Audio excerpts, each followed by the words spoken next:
पिछले क्लास में हम लोग हेलो बेंजीन के बनाने की विधि पढ़ रहे थे। आज की क्लास में हम लोग देखने वाले हैं कि हेलो बेंजीन की अभिक्रियाएं क्या क्या होती है। और कहीं पर भी हम लोग बात करते हैं कि अगर किसी का भी अभिक्रिया का बात होता है, इसका मतलब ये है कि उस वाले पदार्थ से और कितने प्रकार के पदार्थ बनाए जा सकते हैं, उसके बारे में हम लोग जानकारी प्राप्त करते हैं। तो आज की क्लास में हम लोग देखने वाले हैं हेलो बेंजीन की रासायनिक अभिक्रिया भी लिख सकते हैं या सिंपल हम लोग अभिक्रिया भी लिख सकते हैं। हेलो बेंजीन की अभिक्रिया या रासायनिक अभिक्रिया भी बोल सकते हैं। आज हम लोग हेलो बेंजीन की रासायनिक अभिक्रिया देखने वाले हैं। इसके पहले हम लोग हेलो बेंजीन जो होता है उसका हम लोग अनुनाद स्ट्रक्चर देखने वाले हैं। अनुनाद कहने का मतलब ये है कि उसका अनुनादी प्रभाव देखने वाले हैं कि एक ही आकृति का वो किस किस रूप में अस्तित्व अपना बना कर रख सकता है, उसी को हम लोग बोलते हैं अनुनादी प्रभाव। तो हम लोग लिखेंगे, अगला इसमें हेडिंग होगा हेलो बेंजीन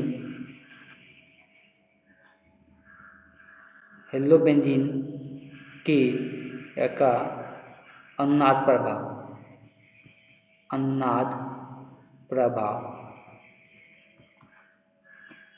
हेलो बेंजीन का हम लोग अनुनाद एक एग्जाम्पल लेते हैं और इसका अनुनादी प्रभाव हम लोग देखते हैं। मैं पता है कि हेलो बेंजीन किसको कहते हैं? जब बेंजीन समूह में कोई भी हाइड्रोजन ग्रुप जुड़ जाता है तो उसको हम लोग हेलो बेंजीन कहते हैं। तो मान लेते हैं कि यहाँ पे हाइड्रोजन ग्रुप जुड़ा हुआ है Cl, और Cl के पास जुड़ने के बाद भी हमको पता है कि जब Cl का बात करते हैं तो इसका अंतिम कक्ष में इलेक्ट्रॉनों की संख्या कितना होता है? 7 होता है। और ये एक बॉन्ड बनाता है किसी के साथ जुड़कर, और ये इलेक्ट्रॉन साझा करके इलेक्ट्रॉन बॉन्ड बनाता है Cl, और इसका अष्टक पूरा हो जाता है। लेकिन इसके ऊपर 6 लोन पेयर के रूप में इलेक्ट्रॉन बचा हुआ रह जाता है, जिसके कारण इसका अनुनादी स्ट्रक्चर देखने को मिलता है। अब देखो, ये तो 2 इलेक्ट्रॉन है, ये 2 इलेक्ट्रॉन आगे भेजना चाहेगा। क्यों भेजेगा? इसलिए उसको दिख रहा है कि आगे यहाँ डबल बॉन्ड है और ये यहाँ से तोड़ देगा बॉन्ड को, इलेक्ट्रॉन को हस्तांतरित कर देता है। तो इसका एक अनुनादी स्ट्रक्चर देखने को मिलता है।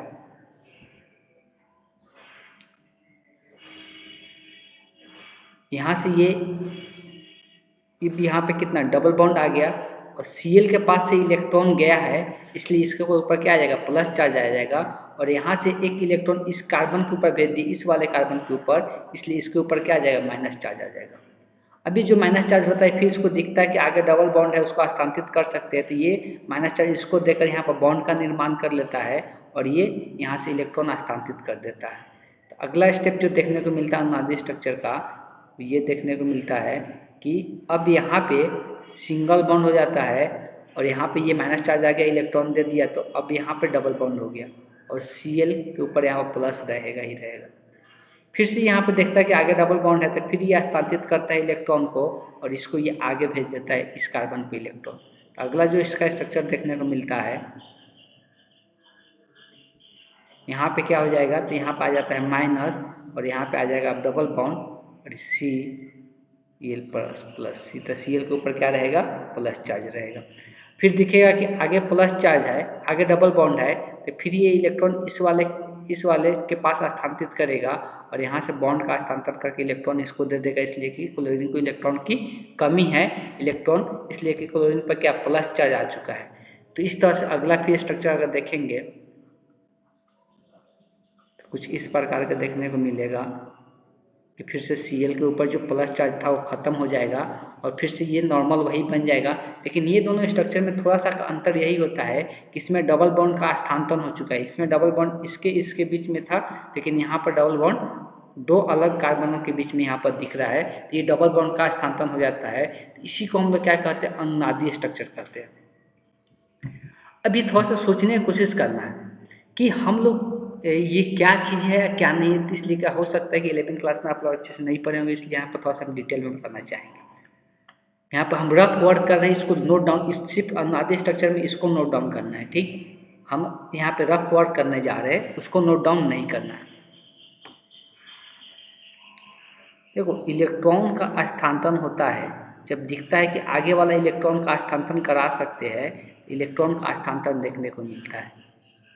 सबसे पहले ये तो दिखा देते जो स्ट्रक्चर यहाँ पे है Cl के पास। ये सिंपल इस तरह से बॉन्ड होता है।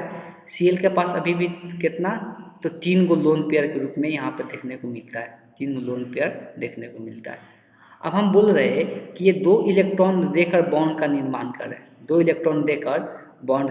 तो अगर 2 इलेक्ट्रॉन यहाँ पे दे रहा है तो ऑब्वियस है कि यहाँ पर एक प्लस नहीं होना चाहिए, 2 इलेक्ट्रॉन दिया तो 2 प्लस होना चाहिए। ऐसा दिमाग में जाना चाहिए ऐसा क्वेश्चन कि अगर यहाँ से कोई भी अगर 2 इलेक्ट्रॉन का हस्तांतरण करेगा तो उसके ऊपर 2 प्लस आएगा, लेकिन हम यहाँ पर कितना दिखाए, एक ही प्लस। ऐसा क्यों?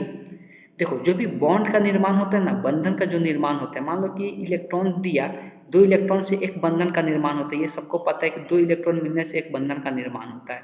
अब यहाँ से जो इलेक्ट्रॉन दे रहा है 2 वो, तो 2 इलेक्ट्रॉन देने से यहाँ पर बंधन का तो निर्माण हुआ, लेकिन ये जो 2 इलेक्ट्रॉन रहता है, ध्यान सुनने की कोशिश कीजिएगा, जो 2 इलेक्ट्रॉन यहाँ पे आया ये वाला, ऑब्वियस है कि ये इसका एक तो अपना इलेक्ट्रॉन अपने पास ही रहेगा ना। जब 2 इलेक्ट्रॉन कोई चीज़ देता है, जैसे Na और Cl को जोड़ते हैं, इधर प्लस माइनस का चार्ज जुड़ता है, अगर यहाँ पर Cl को जोड़ते हैं तो जब यहाँ बॉन्ड बनता है तो एक इलेक्ट्रॉन ये देता है और ये एक इलेक्ट्रॉन ये देता है, लेकिन ये साझा होता है। कहने का मतलब है कि इसका ये अपना एक इलेक्ट्रॉन रहता है, इसलिए इस पर कोई प्लस चार्ज नहीं आता है, इसका भी ये अपना ये रहता है, इसलिए इस पर कोई प्लस चार्ज नहीं आता है।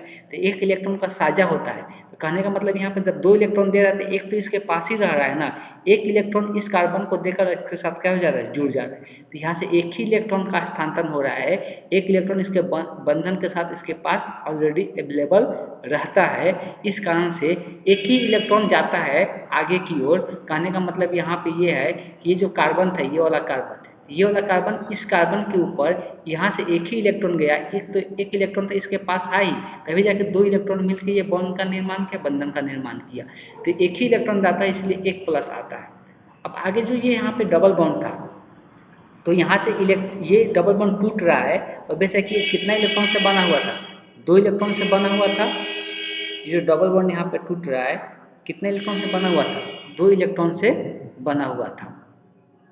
ठीक, तो ये अब यहाँ पे जो बॉन्ड टूट रहा था, तो यहाँ से जो बॉन्ड टूट रहा था, तो बेशक 2 इलेक्ट्रॉन से बना हुआ है, तो जब दोनों इलेक्ट्रॉन इसको स्थानांतरित करेगा तो इसके ऊपर माइनस चार्ज आ जाना चाहिए था, लेकिन ऐसा नहीं होता है। अब ऐसा क्यों नहीं होता उसको समझना है। अब देखो, हम बता रहे कि यहाँ पे जो बॉन्ड बना हुआ था ये 2 इलेक्ट्रॉन से मिलकर बना हुआ था, ठीक है। जब ये 2 इलेक्ट्रॉन को मिल से बना हुआ था, तब सबको पता होना चाहिए कि यहाँ का जो कार्बन है, एक इलेक्ट्रॉन तो इसी का रहता है ना, एक इलेक्ट्रॉन इस आगे वाला इस वाले कार्बन का रहता है, एक इलेक्ट्रॉन इस वाले कार्बन का रहता है।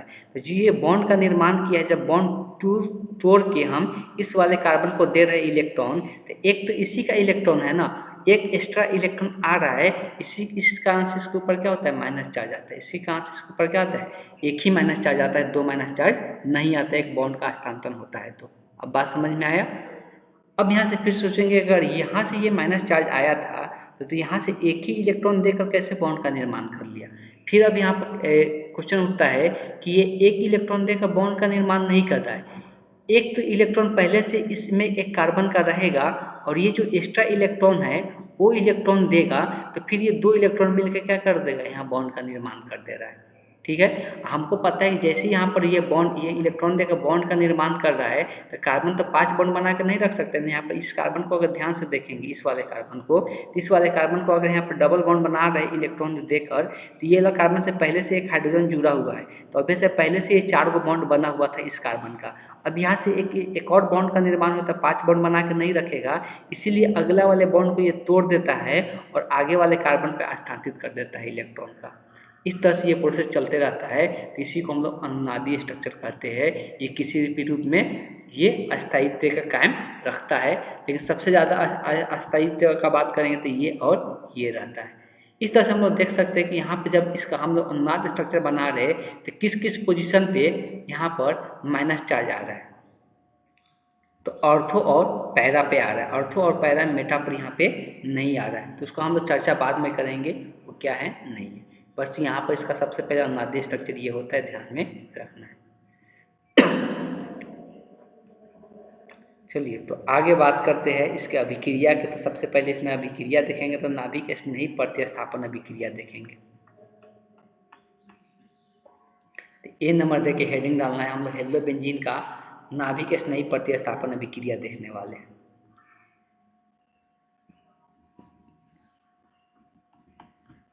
ए नंबर दे के हेडिंग डालना है नाभिक स्नेह। नाभिक स्नेह का मतलब समझा चाहिए जो नाभिक से लगाव रखता है। नाभिक से वही लगाव रखेगा जिसके पास खुद के पास क्या होगा, ऋणात्मक चार्ज होगा। जिसके पास खुद ऋणात्मक चार्ज होगा वही नाभिक से स्नेह रखेगा, लगाव रखेगा। इसलिए नाभिक के पास क्या होता है, पॉजिटिव चार्ज होता है। प्रतिस्थापन अभिक्रिया, नाभिक स्नेही प्रतिस्थापन अभिक्रिया। नाभिक स्नेही प्रतिस्थापन अभिक्रिया इसके पहले भी देखे थे हम लोग, लेकिन वो किसके लिए था, हेलो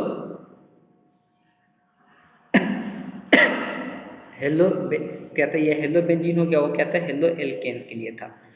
लेकिन हम यहाँ पर हम लोग हेलो बेंजीन का बात कर रहे हैं, इसके लिए नाभिक स्नेही प्रतिस्थापन अभिक्रिया है। तो इसमें एक नंबर दे के लिखना है, ए का एक हाइड्रोक्सिल समूह द्वारा, किसके द्वारा, हाइड्रोक्सिल समूह द्वारा प्रतिस्थापन।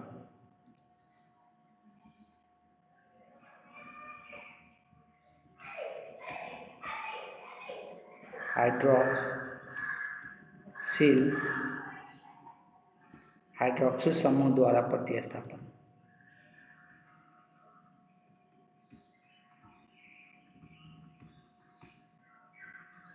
हाइड्रोक्सिल समूह पहले ही बता दी कि हाइड्रोक्सिल समूह किसको बोला जाता है, तो OH समूह को बोला जाता है। किसको बोला जाता है, OH समूह को बोला जाता है हाइड्रोक्सिल समूह। इसके द्वारा प्रतिस्थापन हम लोग को देखना है। तो ये दो प्रोसेस में ये अभिक्रिया कंप्लीट होता है, और ये कैसे होता है उसको हम लोग समझेंगे। हम लोग किसका अभिक्रिया देखने जा रहे हैं, हेलो एल्केन का। सबसे पहले हेलो एल्केन के रूप में हम लोग लेंगे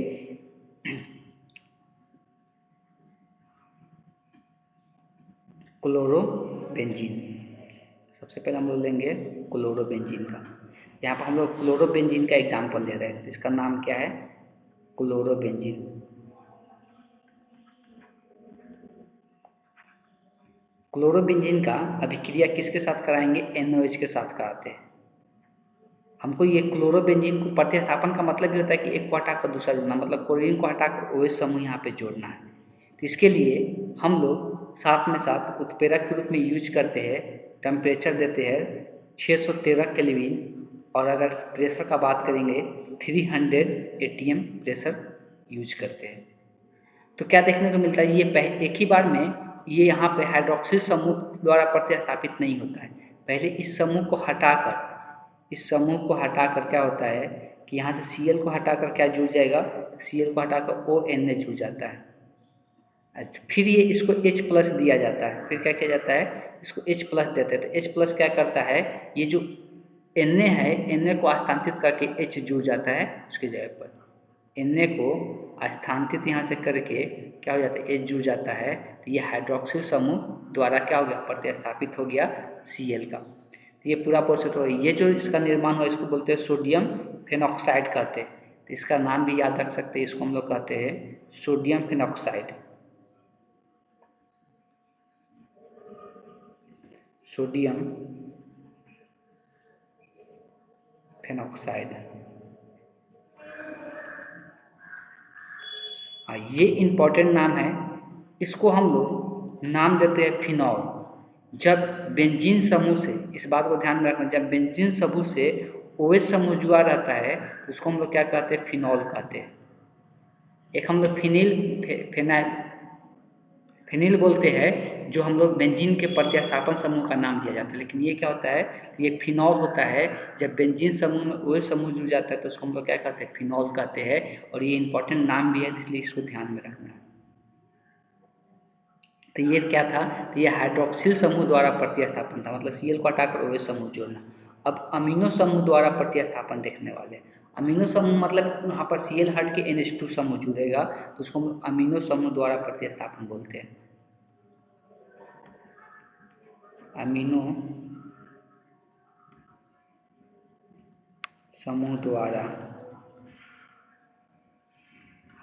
प्रतिस्थापन।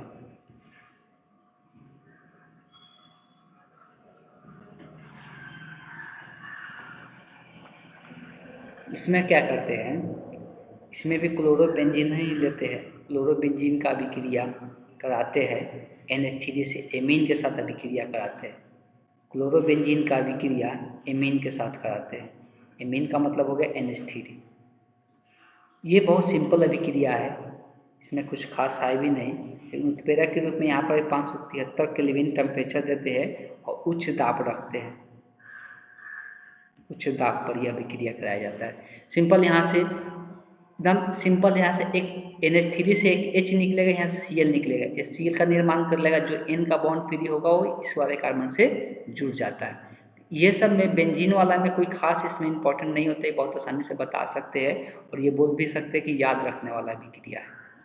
और यहाँ से डायरेक्ट क्या हो जाएगा, NH2 समूह जुड़ जाएगा और जो यहाँ से एक H निकला और यहाँ से एक Cl निकला, प्लस में एक और यौगिक का निर्माण कर लेता है, HCl का निर्माण हो जाता है और HCl गैस के रूप में इस कंटेनर से बाहर निकल जाता है। इसका साइन इस प्रकार से दिखाया जाता है। प्रतिस्थापन में हम लोग एक और अभी देखने वाले हैं, साइनो समूह द्वारा साइनो किसको बोलते हैं, CN को बोलते हैं। साइनो समूह द्वारा प्रतिस्थापन हम लोग देखने वाले हैं। इसको पहले भी शायद बता दी है साइनो समूह के बारे में। साइनो हम लोग CN को कहते हैं। यहाँ पर कार्बन का बॉन्ड फ्री होता है, ना कि N का बॉन्ड फ्री होता है, नाइट्रोजन। इसी को हम लोग साइनो समूह कहते हैं, साइनो समूह द्वारा प्रतिस्थापन।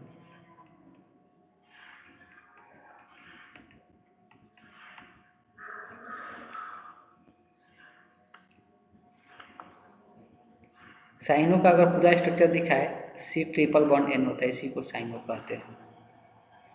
ये भी हम लोग क्लोरोबेंजीन ही लेंगे इसको अभी प्रतिस्थापन दिखाने के लिए।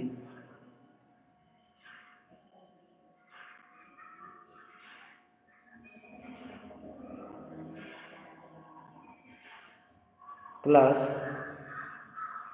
CuCN का यूज करेंगे। क्यूप्रस साइनाइड इसको बोलते हैं। क्या कहते हैं, क्यूप्रस साइनाइड के नाम से जानते हैं। सबका नाम बार बार लिखते रहे तो इस तरह से नाम भी याद होते जाएगा। इसको हम लोग क्लोरोबेंजीन कहते हैं, इसको हम लोग क्लोरोबेंजीन कहते हैं। ये जो नया नाम आया इसको यहाँ पर लिख देते हैं, इसको हम लोग क्यूप्रस साइनाइड कहते हैं।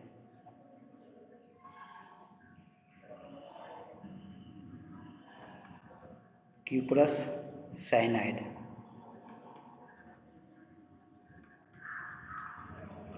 क्यूप्रस साइनाइड के साथ अभिक्रिया कराया जाता है। यहाँ पर भी उत्प्रेरक के रूप में हम लोग टेम्परेचर देते हैं, 473 केल्विन टेम्परेचर देते हैं। पिरामिडीन का इस्तेमाल करते हैं उत्प्रेरक के रूप में, पिरामिडीन का इस्तेमाल करते हैं उत्प्रेरक के रूप में। तब यहाँ सिंपल क्या होता है, क्लोरीन हट जाएगा, क्लोरीन हट के CN ग्रुप वहाँ पे जुड़ जाएगा और क्लोरीन कॉपर के साथ चला जाता है।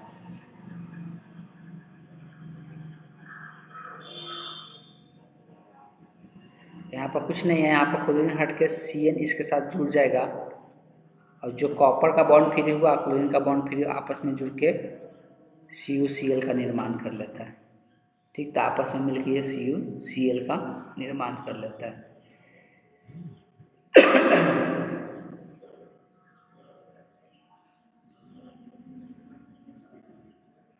आगे कुछ और भी अभिक्रियाएं दिया गया है कुछ अलग अलग स्थितियों में। अगर हम OH समूह को चाहते हैं कि ऑर्थो या पायरा पोजीशन पे जोड़ना, उसको हम लोग किस तरह से जोड़ सकते हैं उसको समझने वाले हैं। सबसे पहले तो ये सभी को ध्यान में होना चाहिए कि ऑर्थो, पायरा और मेटा किसको किसको बोला जाता था। ऑर्थो, पायरा और मेटा। ऑर्थो पोजीशन किसको बोलते थे, मेटा किसको बोलते थे और पैरा किसको बोलते थे, इस बात को ध्यान में सभी को पहले रखना है, तभी जाके और चीज़ें हम लोग को क्लियर होगा।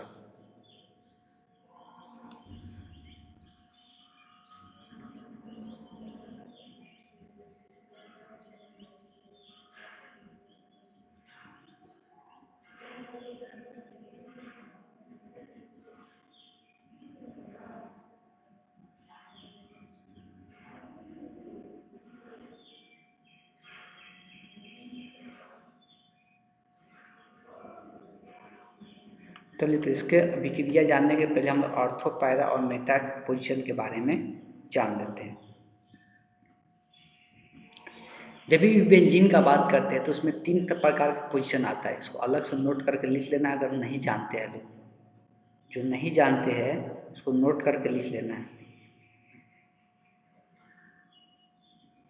पहले इसके लिए बेंजीन समूह में कोई ना कोई दूसरा एलिमेंट जुड़ा हुआ होना चाहिए। ठीक है, मान लेते हैं अगर यहाँ पर ही कोई एक्स जुड़ा हुआ है, तो ये वाला पोजीशन और ये वाला पोजीशन, ये दोनों को हम लोग ऑर्थो के नाम से जानते हैं, जिसको ओ से भी दर्शाते हैं। इसको हम लोग ऑर्थो के नाम से जानते हैं, जिसको ओ से भी हम लोग दर्शाते हैं। इसको भी लिख सकते हैं, इसको भी हम लोग ऑर्थो के नाम से जानते हैं, जिसको ओ से दर्शाते हैं।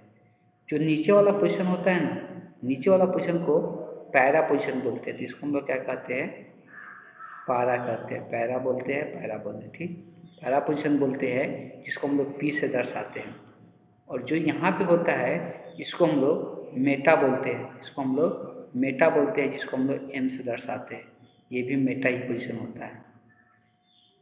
ये किसके रिस्पेक्ट में है, ये जो हाइड्रोजन ग्रुप जोड़े है उसके रिस्पेक्ट में बताया जा रहा है कि ये ऑर्थो होता है। ऑर्थो यहाँ पर पास वाला जो होता है इसके, वो ऑर्थो कहलाता है। इस तरह से याद रखना है कि इसके जो पास वाला कार्बन होता है वो ऑर्थो होता है, उसके बाद वाला जो कार्बन होता है मेटा होता है, सबसे लास्ट वाला जो होता है वो पैरा होता है। ठीक, तो ये तीन प्रकार का क्वेश्चन होता है एक बेंजीन समूह के अंदर। अगर कोई समूह जुड़ा रहता है उसके रिस्पेक्ट में, इस बात को ध्यान में रखना है, इसको नोट करके भी लिख लेना है।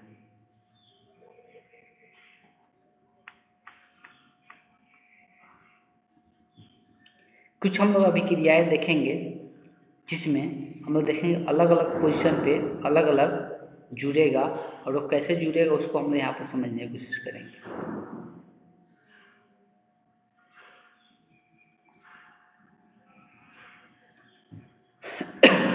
जैसे अगर हम ऐसा करते हैं कि एक पोजीशन पहले से ही उसमें जुड़ा हुआ रहेगा, जैसे एग्जाम्पल के रूप में लेते हैं, भी प्रतिस्थापन का ही है, लेकिन अब प्रतिस्थापन कराने का तरीका अलग हो गया।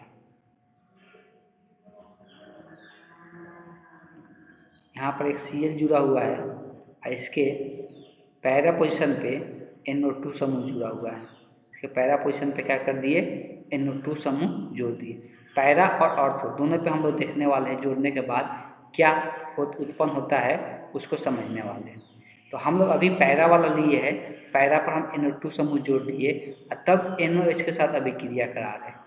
जब NOH के साथ अभिक्रिया कराएंगे पैरा के रूप में 243 केल्विन टेम्परेचर दे देंगे। तो ये डायरेक्ट क्या होगा, इसमें अब ONA नहीं जुड़ेगा, डायरेक्ट ये क्या हो जाएगा, Cl को हटाकर OH समूह जुड़ जाएगा। इसमें अब डायरेक्ट क्या होगा, सॉरी ये छूट गया, Cl को हटाकर OH समूह जुड़ जाएगा इसमें, और ये जैसे कि तैसे रह जाएगा NO2 समूह पैरा पे।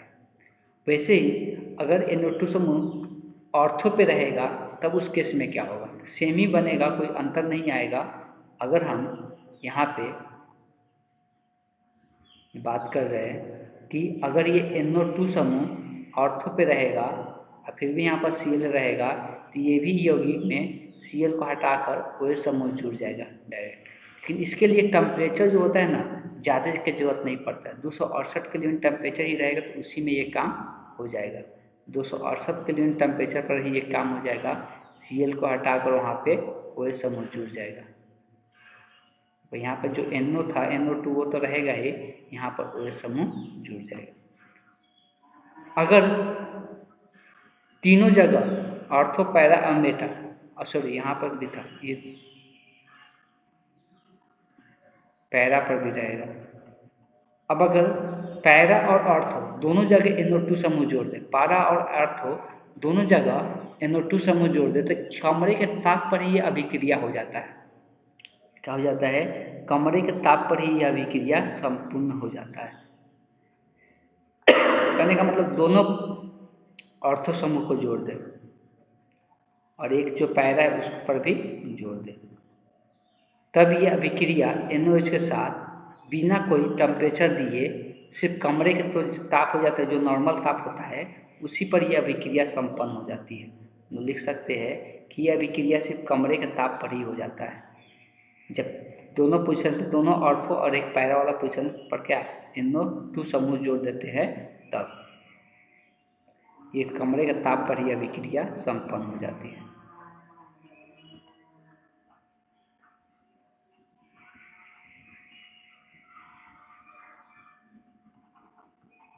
NO2 NO2 NO2। ये कमरे का ताप पर ही संपन्न होता है। ये 3 प्रकार का अभिक्रिया दिखाई गई जब NO2 समूह जोड़ा जाता है। तो NO2 समूह करता क्या है? तो NO2 इलेक्ट्रॉन आकर्षित समूह है। ये क्या है? इलेक्ट्रॉन आकर्षित समूह है, जिसके कारण ये आसानी से OH समूह Cl को हटाकर OH समूह आसानी से क्या हो जाता है? जुड़ जाता है। अगर इलेक्ट्रॉन आकर्षित समूह लगा देते हैं ऑर्थो और पैरा पर। इसलिए जब अनुनाद स्ट्रक्चर बना रहे थे, अनुनाद स्ट्रक्चर में देखा गया था कि ऑर्थो और पैरा पर ही क्या होता है? निगेटिव आवेश आ रहा था। तो निगेटिव आवेश को खींचने वाला अगर इलेक्ट्रॉन को लगा दे तो Cl जो है, Cl आसानी से बॉन्ड क्या कर लेगा? तोड़ लेगा। अदरवाइज अगर ऐसा नहीं करते तो Cl को बॉन्ड तोड़ने में क्या होता है? दिक्कतें आता है, दिक्कतें का सामना करना पड़ता है। ऐसा देखने को मिलता है।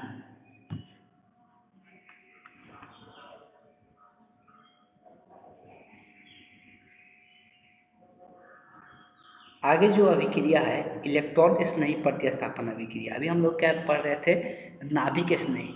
तो नाभिक के पास जाना चाहता है उसको हम नाभिक स्नेही कहते हैं। इलेक्ट्रॉन स्नेही का मतलब है जो इलेक्ट्रॉन से लगाव रखता है तो उसको हम इलेक्ट्रॉन स्नेही अभिक्रिया कहते हैं। हम लोग क्या कहते हैं? इलेक्ट्रॉन स्नेही अभिक्रिया कहते हैं।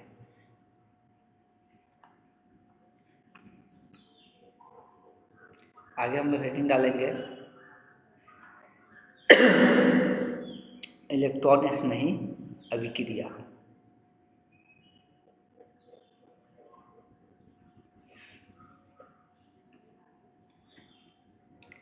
यह 2 टॉपिक बच जाता है, एक इलेक्ट्रॉन स्नेही अभिक्रिया, दूसरा बच जाएगा इसमें धातु की अभिक्रिया।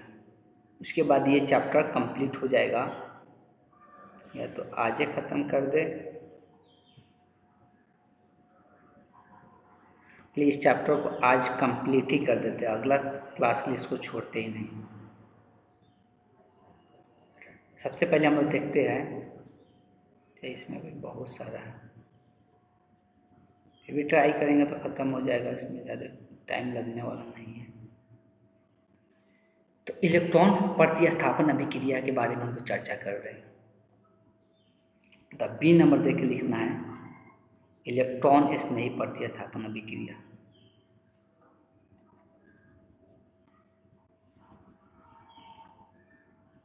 इलेक्ट्रॉन स्नेही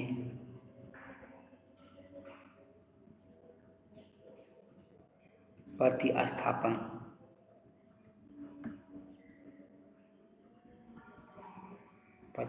अभिक्रिया। ये चीज़ें बार बार बताते आ रहे हैं कि इलेक्ट्रॉन स्नेही का मतलब होता है जो इसको इलेक्ट्रॉन से लगाव होता है। एक बार हम लोग अगर अनुनाद स्ट्रक्चर का बात करते हैं तो अनुनाद स्ट्रक्चर में देखा गया था कि किसका ऑर्थो और पैरा पोजीशन पे क्या होता है? इलेक्ट्रॉन का घनत्व ज़्यादा होता है ऑर्थो और पैरा पर। इसलिए कि जो माइनस चार्ज आ रहा था किस पर आ रहा था? जब हम यहाँ पर स्ट्रक्चर बनाए हुए थे, यहाँ पर रफली बना देते एक बार और, जब ये स्ट्रक्चर बनाए हुए थे, जब इसका अनुनादी स्ट्रक्चर देख रहे थे, अनुनादी स्ट्रक्चर में कहाँ कहाँ माइनस आ रहा था? यहाँ पे आ रहा था, यहाँ पे आ रहा था, यहाँ पे इलेक्ट्रॉन का घनत्व ज़्यादा है। तो ये जो आने वाला जो जुड़ने वाला इसके साथ होगा वो कहाँ पे जुड़ेगा? या ऑर्थो या पैरा पर ही क्या हो जुड़ेगा? ऑर्थो या पैरा पर ही जुड़ेगा। इस बात को ध्यान में रखना है। इसलिए कि इलेक्ट्रॉन स्नेही है। इलेक्ट्रॉन स्नेही मतलब जो इलेक्ट्रॉन से लगाव रखता है। इलेक्ट्रॉन इसको कहाँ पे मिलेगा? ऑर्थो या पैरा पोजिशन पे। ये जो जुड़ने वाला समूह आएगा वो ऑर्थो या पैरा पर ही आएगा। इस बात को ध्यान में रखना है। तो इसमें सबसे पहले हम लोग जो अभिक्रिया देखने वाले इसमें 1 नंबर में वो है हैलोजनीकरण। इसको नहीं लिखना है, समझाने के लिए लिख रहे थे। 1 नंबर देख के लिखना है हैलोजनीकरण।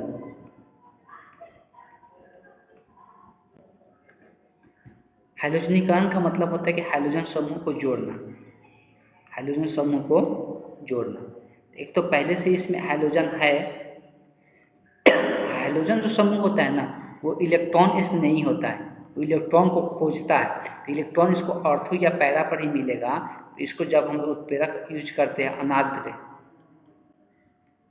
अनाद्र AlCl3, तब क्या देखने को मिलता है? इसमें 2 प्रकार के यौगिक बनता है।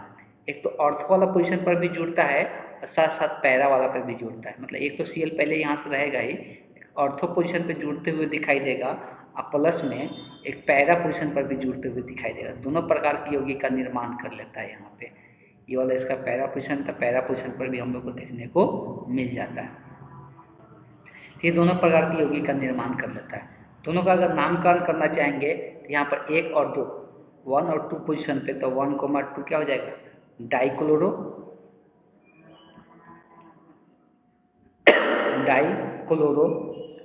बेंजीन। इसका नाम का बात करेंगे तो 1 2 3 1 2 3 4, तो 1, क्या होगा, इसका नाम हो जाएगा 1,4 डाइक्लोरो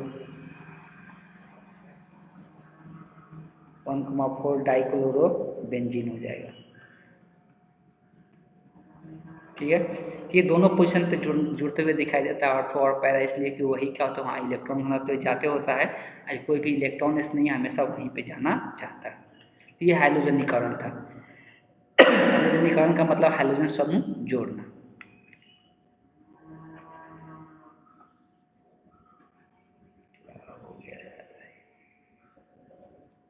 थोड़ा सा वेट कर ले।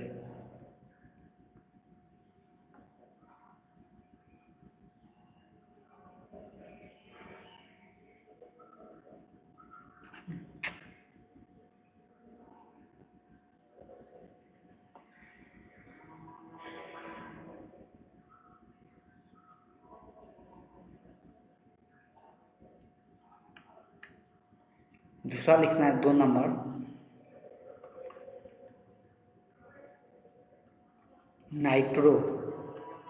नाइट्रोकरण।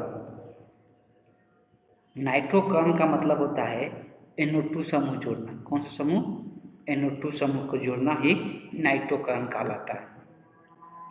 तो ये भी दोनों पोजीशन पे जुड़ता है, ऑर्थो और पैरा दोनों पे जुड़ता है।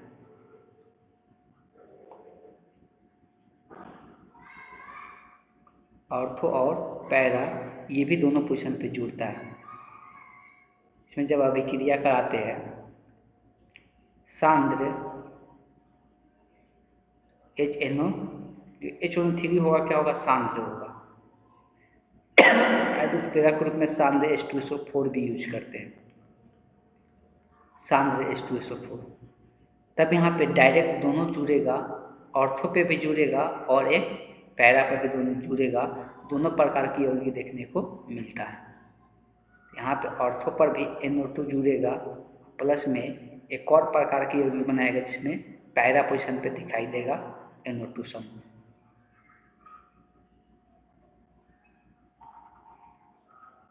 और नाम का बात करेंगे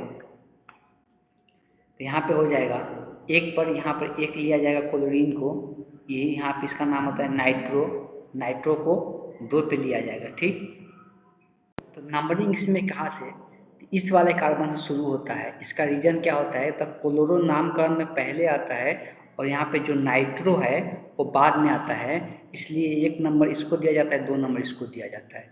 इसलिए इसके नाम में 1 पे आता है क्लोरो, जो अल्फाबेटिकली पहले आता है उसका नाम भी पहले लिखा जाता है, तो 1 क्लोरो हो जाता है और 2 नाइट्रो हो जाएगा, 2 नाइट्रो।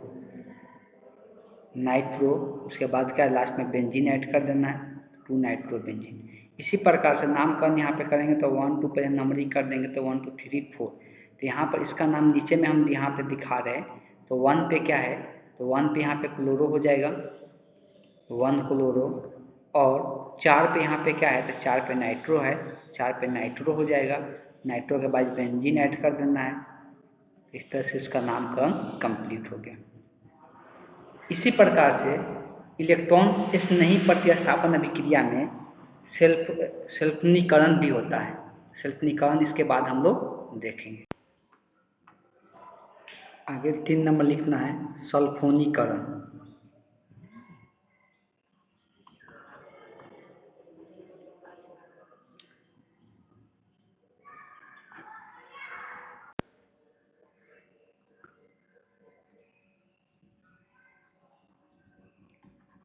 सल्फोनीकरण, सल्फोनीकरण का मतलब होता है किसी भी समूह में HO3H जोड़ना, SO3H जोड़ना ही सल्फोनीकरण कहलाता है। ठीक है। तो ये कैसे होता है, तो सेमी के साथ यहाँ पर भी अभिक्रिया होगा क्लोरोबेंजीन के साथ, और ये जो अभिक्रिया होगा किसके साथ होगा, H2SO4 के साथ होगा। इसको हीट करते हैं, H2SO4 में देख सकते हैं कि यहाँ पर 3 ऑक्सीजन है, यहाँ पर 4 ऑक्सीजन है। तो यहाँ से एक ऑक्सीजन क्या होता है, निकल जाता है, और यहाँ से एक ऑक्सीजन निकल के एक हाइड्रोजन निकल के यहाँ पर ऑर्थो और पैरा पर ये सल्फोनीकरण ग्रुप जुड़ जाता है। तो यहाँ पर भी दोनों जगह जुड़ेगा, ऑर्थो पर भी और पैरा पर भी। ऑर्थो पर भी SO3H जुड़ेगा प्लस में, पैरा पोजिशन पर भी SO3H जुड़ेगा। तो दोनों प्रकार की यौगिक यहाँ पर भी बनता है SO3H। अगर नाम का बात करेंगे तो नाम सेम उसी प्रकार से लिखाएगा, लेकिन यहाँ पर सल्फोनीकरण जो होता है ये बेंजीन के साथ ऐड के बेंजीन सल्फोनिक अम्ल इसको बोलते हैं। पूरा बेंजीन के साथ इसको ऐड करके इसको क्या बोला जाता है, बेंजीन सल्फ्यूरिक अम्ल बोला जाता है। तो इसको स्ट्रक्चर का फार्मूला याद रखना जो नहीं है, इंपॉर्टेंट नहीं है, इसलिए लिखवा भी नहीं रहे। आगे जो होता है फेडरल क्राफ्ट अभिक्रिया। अब देखो ये जो नाम से अभिक्रिया है वैसे ही इंपॉर्टेंट हो जाता है। तो अगर हम बात कर रहे हैं फेडरल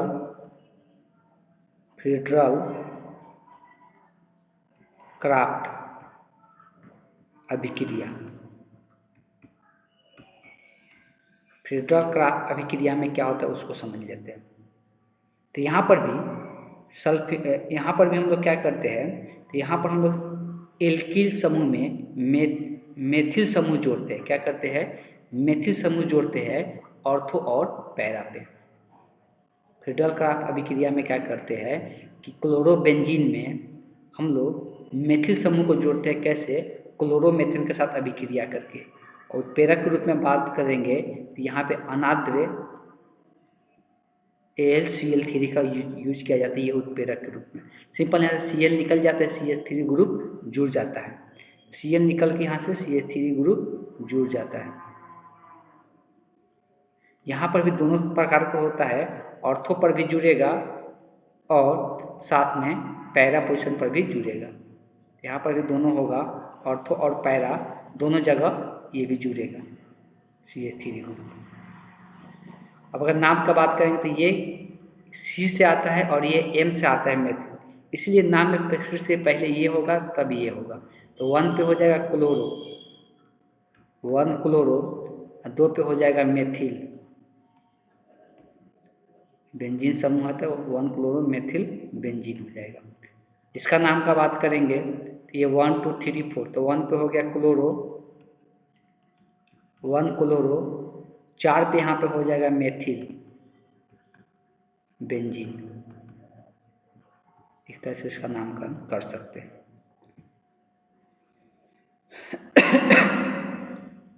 फेडरल का अभिक्रिया में मेथिल समूह भी जोड़ा जाता है, या एक और समूह यहाँ पे ले सकते हैं जो जोड़ा जाता है। यहाँ पे एक और अभिक्रिया ले सकते हैं Cl के साथ CH3, ये पूरा स्ट्रक्चर दिखाते थे C double bond O Cl होता है। फिर से यहाँ पर Cl निकल जाएगा और ये जो कार्बन का बॉन्ड फ्री होगा यही यहाँ पे आके जुड़ जाता है। सिंपल यही अभिक्रिया सेम ही होता है, सिर्फ वहाँ से भी Cl निकल रहा था, यहाँ से भी सिर्फ Cl निकल जाएगा। इसको भी उत्प्रेरक रूप में अनाद्र AlCl3 का प्रयोग करते हैं। तो यहाँ पर भी दोनों प्रकार का बनाता है, दोनों जगह जुड़ता है, इस बात को ध्यान में रखना है।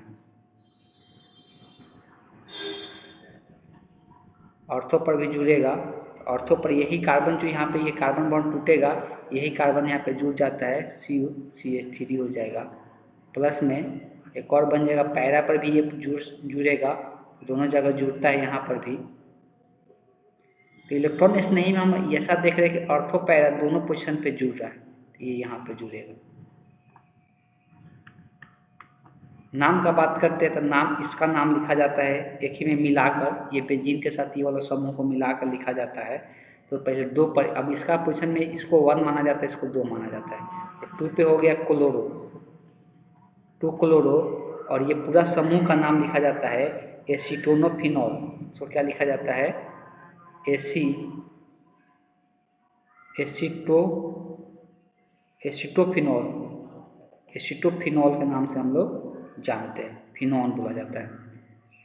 यहाँ पर भी लिख सकते थे, यहाँ पर ये 1 2 3 4, 4 नंबर पर क्लोरो होगा, सेम ही नाम होगा, 4 क्लोरो हो जाएगा, एसीटोफिनॉन,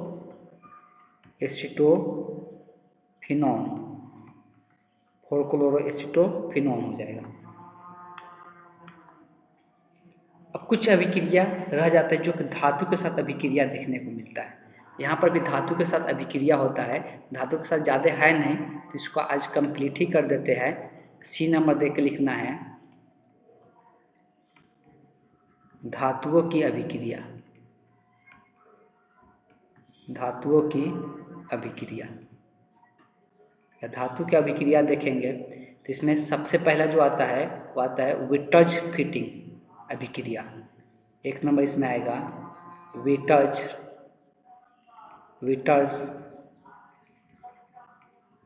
फिटिंग अभिक्रिया।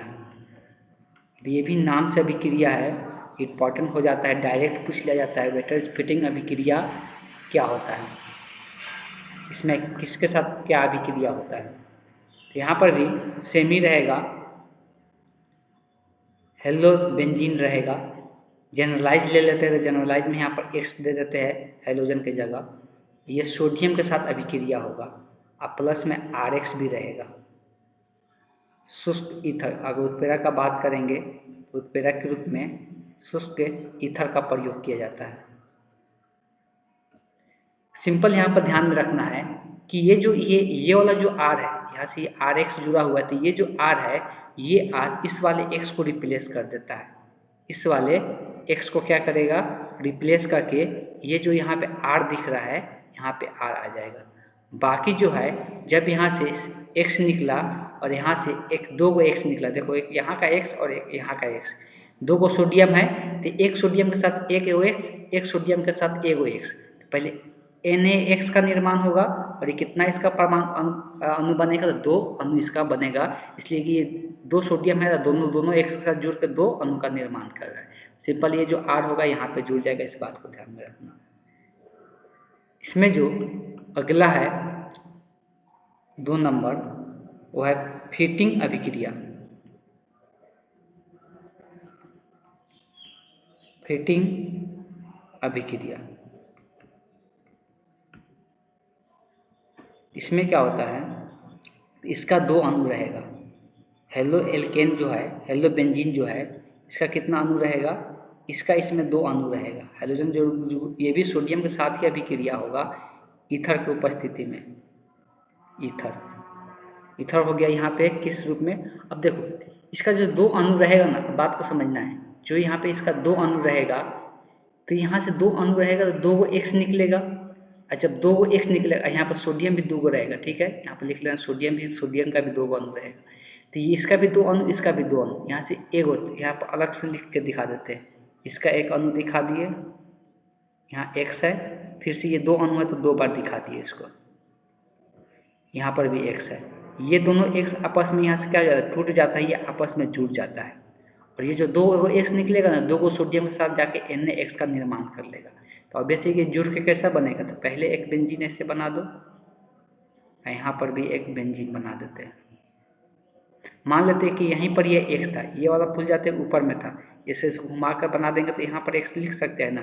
एक कन्फ्यूजन हो रहा है तो यहाँ पर X नहीं दिखा के यहाँ पर X दिखा दे, दोनों का मतलब सेम ही होगा। चलिए, तो यहाँ पर X है तो यही आपस में क्या होगा, दोनों का बॉन्ड यहाँ पर टूटेगा, ये X वाला आपस में ये जुड़ जाएगा, तो इस तरह से ये दिखाई देगा। ठीक, ये आपस में जुड़ जाएगा और साथ में 2NaX का निर्माण हो जाएगा। तो यही हम लोग का पूरा चैप्टर था हेलो एल्केन और हेलो बेंजीन के बारे में। इसके बाद हम लोग नेक्स्ट चैप्टर स्टार्ट करेंगे, लेकिन इसके बाद कुछ अगले क्लास में कुछ क्वेश्चन लेने वाले हैं, उसके बाद आप लोगों को भी कुछ क्वेश्चन देने वाले हैं जो कि होमवर्क के रूप में आप लोग को मिलेगा। लेकिन आज की क्लास को हम यहीं पर एंड करते हैं।